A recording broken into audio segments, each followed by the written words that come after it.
नागपूर आल्यापासून असं झालं होतं की मी कधी माहेरी जाते आणि कधी नाही. फायनली 2 दिवसानंतर तो मुहूर्त लागला आणि आम्ही निघालो माझ्या माहेरी जाण्यासाठी. थोडासा ट्रॅफिक लागला आणि रस्तेसुद्धा ना आजकाल भरपूर कन्स्ट्रक्शनमध्ये आहे. 20 मिनिटात माहेरी पोहोचलो आणि असं दृश्य बघून खूप छान वाटलं की अविवने सगळ्यांना ओळखलं. कुत्रीला बांधत होते म्हणून आम्ही सगळे बाहेरच 2 ते 3 मिनिटं त्याची वाट बघत होती.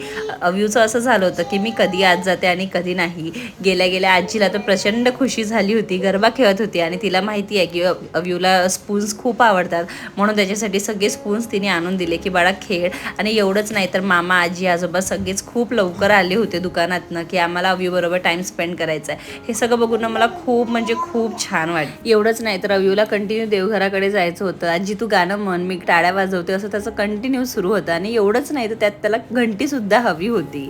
हे दृश्य बघून खरंच खूप छान वाटतं. आपल्याला कितीही लाड मिळाला असेल पण आपल्या मुलांना जेव्हा खूप लाड मिळतो तेव्हा खूप छान. चला भेटूया लवकरच, तेव्हापर्यंत बाय.